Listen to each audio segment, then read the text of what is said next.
రే కాదు, bye, bad boy. ఎక్కడ నువ్వు చెప్పరా? ఏం కావాలో చెప్పు. కూతుర్ని ఎక్కడ పడితే అక్కడ వదిలేస్తే ఎలా రోజీ? కనుక్కో, నీ కూతుర్ని కనుక్కో, కనుక్కో కనుక్కో కనుక్కో. ఈ గాజు ముక్క ఈ చేతికి గుచ్చుకున్నందుకు ఇక్కడే నొప్పి ఉంది. అదే నీ కాలికి గుచ్చుకుని ఉంటే నొప్పి ఇక్కడ కలిగేది. అది నేను భరించలేనమ్మా. ఈటీవీ ప్రేక్షకులకు ఈనాడు టెలివిజన్ తరపున 25వ వార్షికోత్సవ శుభాకాంక్షలు. మీ సీతమ్మ వాకిట్లో సిరిమల్ల చెట్టు. ఏంలోకి అమ్మా, గ్రాండ్ పా చెప్పేది నిజం. తన ఇంట్లో లేదు, బయటికి వెళ్ళినట్టుంది. ఎక్కడికి వెళ్ళిందో ఏంటో మరి. ఏంటోనా? ఏంటి మీరు మాట్లాడేది? ఏం చేస్తున్నారు మీరంతా? ఏం చూస్తున్నారు? అమ్మా, తనిప్పుడు మన ఇంటి పిల్లలోకి. ఆడపిల్లరా, అపశుభం తెలియని పిల్ల. బయట ప్రపంచం ఎలా ఉందో మీరు చూస్తూనే ఉన్నారు కదా. కోడి పిల్ల కోసం గద్దలు చక్కర్లు కొడుతున్నట్టు ఒక ఆడపిల్ల ఇల్లు దాటి బయటకు వెళ్తే వెంటపడ్డానికి, వేధించడానికి, వెంటాడడానికి రకరకాల జంతువుల రూపంలో కొంతమంది కామాంధులు మాటు వేసుకుని ఉంటున్నారు.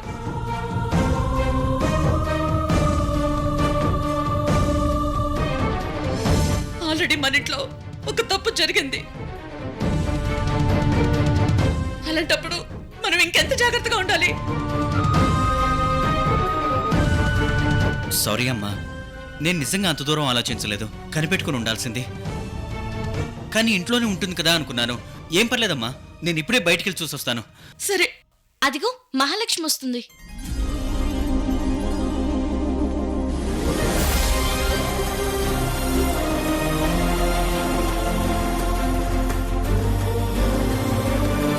అమ్మా, అమ్మా, ఎక్కడికెళ్ళావు? బయటికెళ్ళానమ్మా. బుద్ధుందా నీకు? ఒక్కదానివే నీ పాటికి నువ్వు చెప్ప పెట్టకుండా వెళ్ళిపోతావా? అంత పంపులు మునిగిపోయే అవసరం ఏమొచ్చింది? ఎందుకెళ్ళావు బయటికి? కూరగాయల మార్కెట్కి వెళ్ళానమ్మా. కూరగాయలు తీసుకురావడానికి నువ్వు వెళ్ళటం ఏంటి?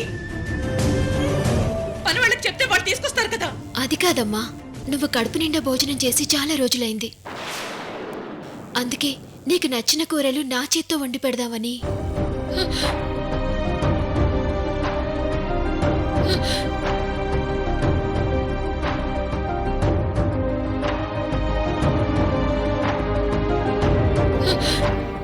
ఏం లేదమ్మా, బయట పరిస్థితి బాగోలేదు కదా, అందుకే ఎక్కడికి వెళ్ళావునని నాకు కంగారు. ఇంకెప్పుడు చెప్పకుండా బయటకు వెళ్ళకు. అలాగేనమ్మా. సర్లే, నువ్వు లోపలికెళ్ళు. అశ్విని, రోజీ, ఇందాక ఎందుకు టెన్షన్ పడుతున్నావంటే బయట నుంచి వచ్చాను కదా అని చెప్పావు. మరిప్పుడు మహాలక్ష్మి బయట నుంచి రాగానే ఎందుకు తిట్టావు? ఎందుకు టెన్షన్ పడ్డావు? అది బయట ఏమైనా జరిగిందా రోజీ?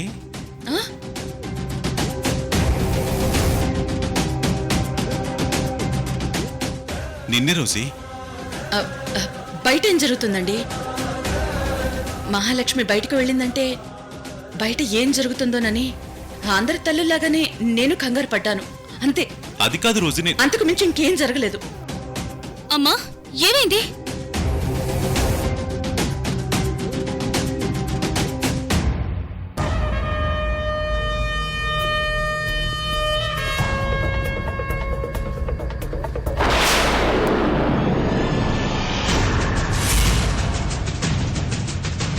అమ్మా,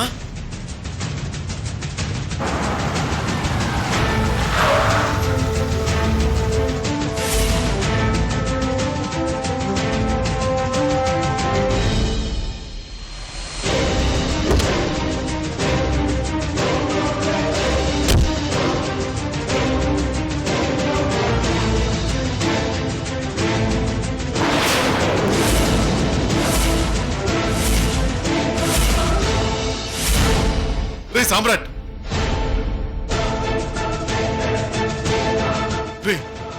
రే సామ్రాట్, లే లే లే రే ఏంట్రా ఇది ఇలా ఫుట్పాత్ మీద పడుకున్నావేంట్రా?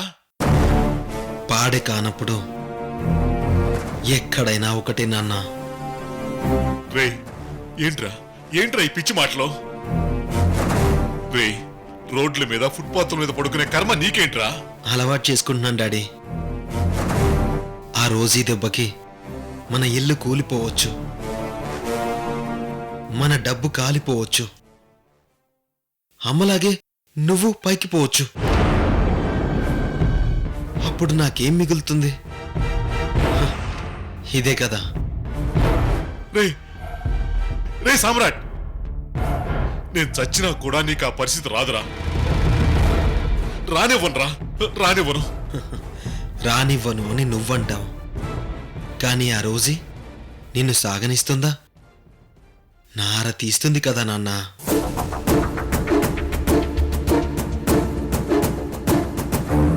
రోజీ రోజీ రోజీ ధైర్యంగా ఉండకుండా దానికెందుకురా భయపడతావు? ఆవిడ నా ధైర్యాన్ని చంపేసింది నాన్న.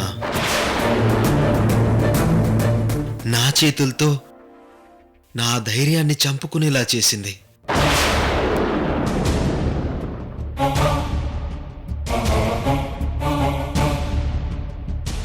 అమ్మా అమ్మా అమ్మా అమ్మా అమ్మా మాట్లాడమ్మా. ఒరేయ్ అమ్మా మాట్లాడమ్మా. రే నాన్న అమ్మ మాట్లాడట్లేదు నాన్న. అమ్మా ఏమైందమ్మా? నాన్న అమ్మ మాట్లాడట్లేదు నాన్న. దేవుడా, ఎలా ఉండేవాడు ఎలా అయిపోయాడు?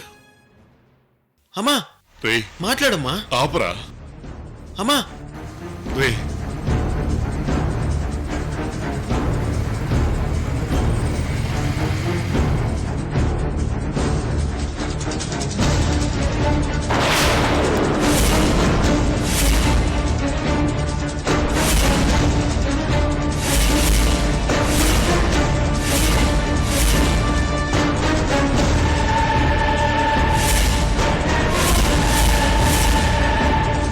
సామ్రాట్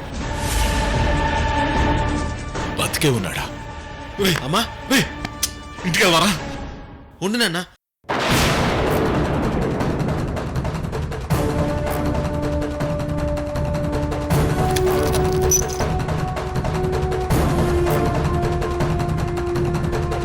రై రై సామ్రాట్,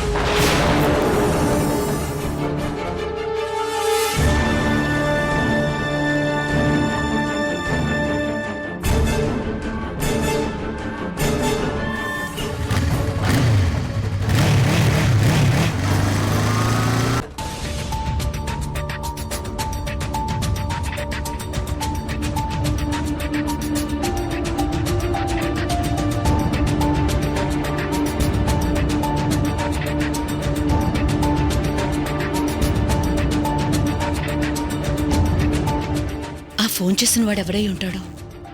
నా ఫ్యామిలీకి అన్యాయం చేసిన వాళ్ళని, వాళ్ళకి సపోర్ట్ చేసిన వాళ్ళని అందర్నీ సమూలంగా నిర్మూలించేశాను.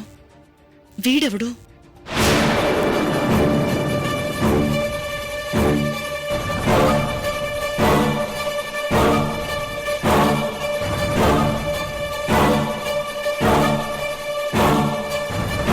మరి బ్యాడ్ బాయ్ ఎవడు?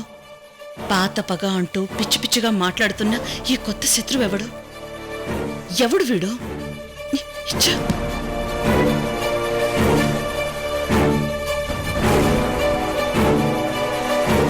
రోజీ మేడం మేడం, గోవింద్ ఏమైంది? ఎందుకలా ఉన్నారు చెప్పండి. నేను ఊహించలేని విషయం, మీరు నమ్మలేని నిజం. ఇందాకే నా కళ్ళ ముందు జరిగింది మేడం.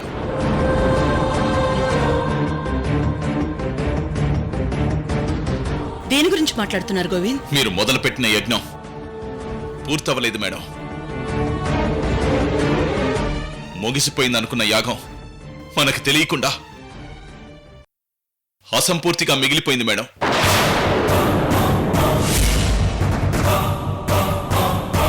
ఆ సామ్రాట్ సామ్రాట్ చనిపోయాడు కదా.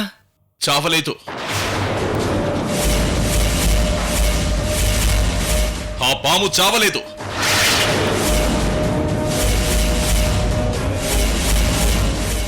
ఆ సామ్రాట్ బ్రతికే ఉన్నాడు మేడం.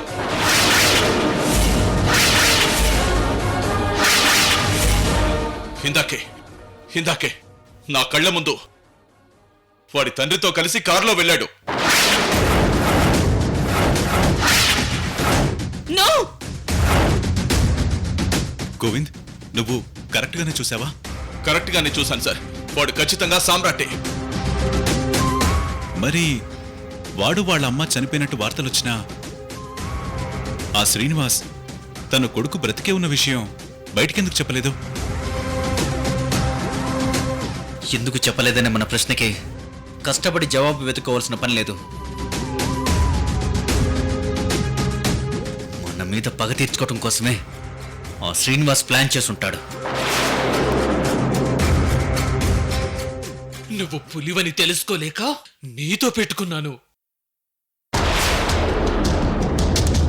ఆ పొరపాటు వల్ల చాలా పోగొట్టుకున్నాను. ఇంకా నేను పొరపాటు చెయ్యను.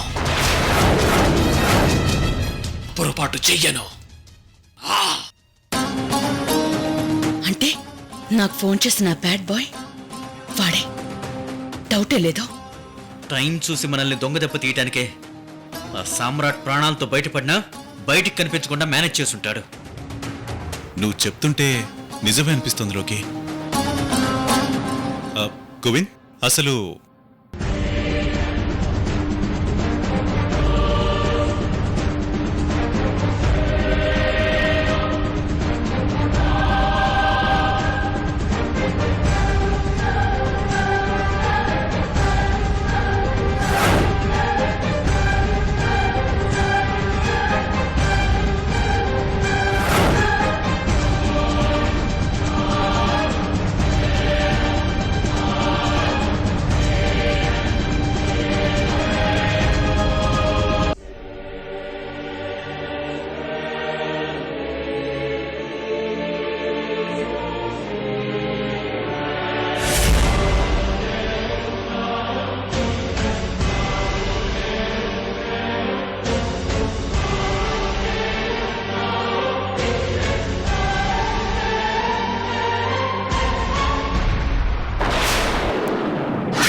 సామ్రాట్ పడిపోకుండా పట్టుకున్నావు శ్రీనివాస్. ప్రయోజనం ఏముంది? వీణ్ణి చెడిపోకుండా పట్టుకునుంటే ప్రయోజనం ఉండేది. వీళ్ళంటి పిచ్చి కుక్క వల్ల పచ్చని బ్రతుకులు పాడుకోకుండా ఉండేవి. నవ్వుతావేంట్రా? ఆగండి ఆగండి రోజీ గారు, ఆగండి. ఏంటండి ఇది? నా భార్య చావు చూసి కూడా మీకు కసి తీరలేదా? నేను ఇలా ఉండటం కూడా మీకు ఇష్టం లేదా? నువ్వు కాదు, వీడి భూమి మీద ఉండడం నాకు ఇష్టం లేదు. అందుకే కుక్కని కాల్చినట్టు కాల్చాను, చచ్చాడనుకున్నాను. కానీ పాపిష్టి వెధవకి ఆయుష్ ఎక్కువ కదా, అందుకే బ్రతికేశాడు. బ్రతికినవాడు బ్రతుకు జీవుడా అనుకోకుండా ఇప్పుడు నాకే ఫోన్ చేసి వార్నింగ్ ఇస్తున్నాడు. గొంతులు మార్చి ఈ రోజునే బెదిరిస్తున్నాడు. కదిలే బొమ్మలం మనం. కాలం తీరితే కరిగే కొవ్వొత్తులం మనం. ఏంట్రా నాటకాలాడుతున్నావా? డైలాగ్స్ చెప్తే నువ్వు మారిపోయావని నేను అనుకోలా? ఎవరి బంధం ఎంతవరకు? ప్రతి ఒక్కరి ప్రయాణం మరణశయ్య వరకు. అంటే ఏంట్రా, నన్ను చంపేస్తావా?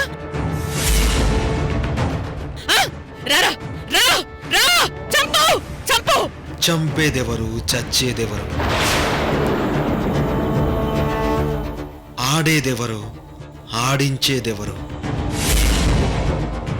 నువ్వెవరు, నేనెవరు?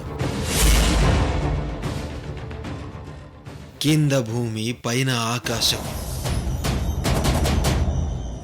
మధ్యలో అంతా మిథ్య. ఏయ్, ఏంట్రా ఏంట్రా పిచ్చివాగుడు? రేయ్ రేయ్, ఏంట్రా నవ్వు? ఆ, నిన్ను రోజీ గారు, రోజీ గారు, చంపేస్తాను. ఆగండి రోజీ గారు, ఆగండి చంపేస్తాను. ఆగండి ఆగండి. వాడు మిమ్మల్ని చూసి నవ్వటం లేదమ్మా. మీరు వాడిని చంపటం చూసినప్పటి నుంచి వాడు అలా అయిపోయాడు. నా కొడుకు నన్నే గుర్తుపట్టలేని స్థితిలో ఉన్నాడమ్మా. ఇక మిమ్మల్ని గుర్తు పెట్టుకుని ఎలా బెదిరిస్తాడమ్మా? మీరు చేసిన పనికి పిచ్చోడైపోయాడమ్మా. నా కొడుకు పిచ్చోడైపోయాడు. దొరికిపోయాడని నువ్వు కొత్త డ్రామా మొదలు పెట్టావు శ్రీనివాస్.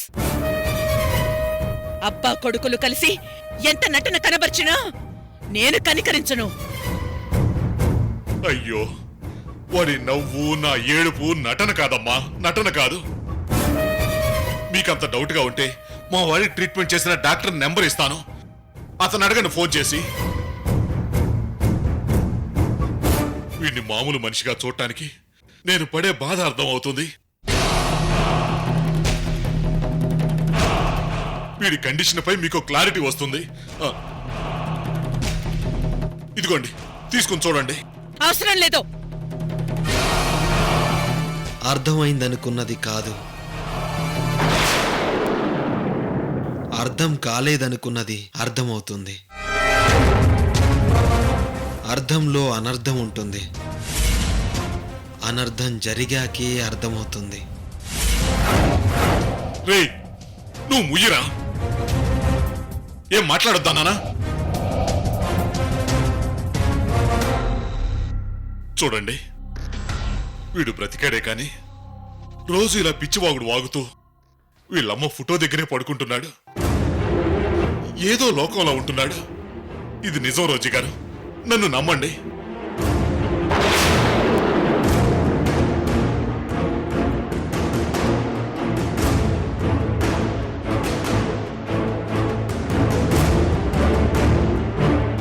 చూడు శ్రీనివాస్, నా బిడ్డకి చేసిన అన్యాయానికి వీడికి వీడి ఫ్రెండ్స్ కి చట్ట ప్రకారం శిక్ష పడాలి. కానీ అలా జరగలేదు. మీరు వాడికి సపోర్ట్ గా నిలబడి మీ భార్య నా దగ్గరే నాటకం ఆడి నన్ను మోసం చేసింది. అందుకే ఆ దేవుడు నీ కొడుకు చేతిలోనే నీ భార్యని చచ్చేలా చేశాడు. వీడికింకా భూమి మీద నూకలుండి బతికేలా చేశాడు. బ్రతకమను, వాడి మా నాన్న వాడిని హ్యాపీగా బ్రతకమను. బట్ నా దారి కట్టొస్తే కాదు కాదు, నా వాళ్ల జోలికొస్తే మాత్రం ఆ దేవుడు కూడా వెయ్యని శిక్ష వేస్తాను. రే సామ్రాట్, మీ నాన్న చెప్పినట్టు నీకు నిజంగా పిచ్చే అయితే బతికిపోతావు. కాకుండా నువ్వు పిచ్చి పిచ్చి వేషాలు వేసావని నాకు తెలిస్తే నా చేతిలోనే బలైపోతావు. కానీ ఈసారి రివాల్వర్తో కాదు, బతికుండగానే నీ చేతికి నిప్పంటిస్తాను. జాగ్రత్త.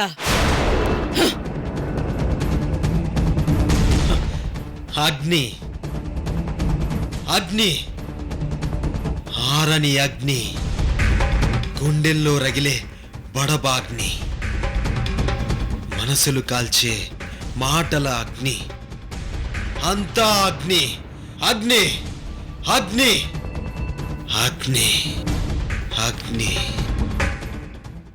ఈటీవీ ప్రేక్షకులకు ఈనాడు టెలివిజన్ తరపున 25వ వార్షికోత్సవ శుభాకాంక్షలు. మీ సమూహంలో సిరిమల్ల చెట్టు. ఏంటండి ఆ విషయం? పెళ్లి విషయం రోజీ గారు. అర్థం కాలేదండి. మీ శాలినిని మా ఇంటి కోడలుగా పంపిస్తారేమోనని అడగడానికి వచ్చాం రోజీ గారు.